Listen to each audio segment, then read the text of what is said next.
तो व्यूअर्स, इस video session में हम सीखेंगे प्रेजेंट परफेक्ट टेंसेस के इंटेरोगेटिव सेंटेंसेस।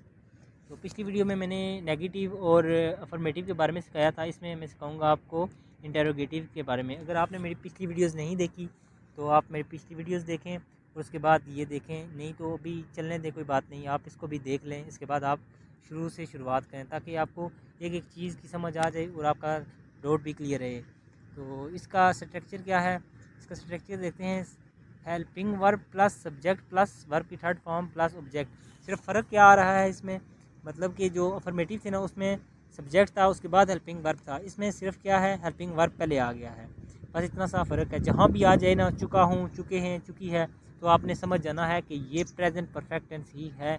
इंग्लिश में हैज़, हैव प्लस वर्ब की थर्ड फॉर्म वो जो होती है ना, जैसे ये ड्रिंक की थर्ड फॉर्म क्या है, ड्रंक। इसी तरह मतलब जो थर्ड फॉर्म होती है और साथ में आ जाए ना हैज़ या हैव, तो आपने समझ जाना है कि ये प्रेजेंट परफेक्ट टेंस है।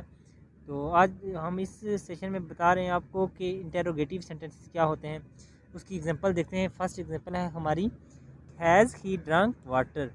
मतलब जो अगर अफर्मेटिव हैं उनमें हैज़ पहले आ गया है, उसके बाद ही, फिर ड्रंक, फिर water. Helping verb plus subject plus verb की third form plus object. Has आ गया हेल्पिंग वर्ब और सब्जेक्ट हमारा आ गया ही, और वर्ब की थर्ड फॉर्म ड्रंक, वाटर आ गया ऑब्जेक्ट। ये बहुत ही सिंपल और आसान है। अगर आपने मेरी पिछली वीडियोस देखी होंगी ना तो आपको ये बहुत इजी लगेगा। क्या वो पानी पी चुका है, इसका उर्दू में इसका मतलब ये है।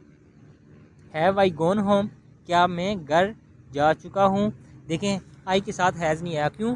क्योंकि ये मैंने आपको बताया था, ही, शी, इट या किसी का नाम आ जाए ना तो उसके साथ एस लगता है या ई एस लगता है। तो देखें ना, ही के साथ जो ऊपर ही है ना उसके साथ हैज़ है, लेकिन जो नीचे आई है उसके साथ हैव आ रहा है। हैव आई गॉन होम, क्या मैं घर जा चुका हूँ। उससे नीचे एग्जांपल देखते हैं। हैज़ ही लर्नड बुक, क्या वो सीख चुकी है।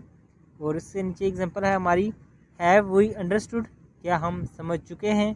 बहुत इजी है, अगर थोड़ी सी आप प्रैक्टिस करेंगे तो आपको ये कभी भी नहीं भूलेंगे। तो नेक्स्ट एग्जांपल देखते हैं हमारी, हैव यू गॉन, क्या तुम जा चुके हो। बहुत इजी है, उम्मीद करता हूँ आपको समझ आ गई होगी, बहुत ही इजी है। और लास्ट पे देखिए मैंने लिखा हुआ है यूज़ ऑफ हैज़ हैव। यही बात मैं आपको बार बार इसलिए बताता हूँ कि आपके जहन में पड़ जाए कि ही, शी, इट या किसी का नाम आ जाए तो वहाँ पे हैज़ लगेगा, बाकी के साथ हैव लगेगा, ठीक है। और टाइम और वर्क के बारे में बता दूँ। टाइम कोई भी मतलब टेंस का हमें पता चलता है ये कि ये कौन सा टाइम है या कौन सा टाइम चल रहा है। और वर्क क्या, हमें मतलब कि काम के बारे में पता चलता है कि क्या कितना काम हो गया है या कितना काम हो चुका है। बहुत ही सिंपल है, उम्मीद करता हूँ आपको समझ आ गई होगी। अगर आपको ये समझ नहीं आए तो कोई बात नहीं, डिस्क्रिप्शन पे मैंने लिंक दिया हुआ है, उस लिंक को आप क्लिक करें, फिर वो वीडियो देखें। वो बिल्कुल सिंपल सी शॉर्ट सी वीडियो हैं, उनमें मैंने डिटेल से आपको समझाया है, और वो एक एक वीडियो देखेंगे ना आपको समझ आ जाएगी। और ये जो आप ये सेंटेंसेस की वीडियोस हैं ये फिर आपको ईजी लगेंगी। वीडियो देखने के लिए बहुत बहुत शुक्रिया।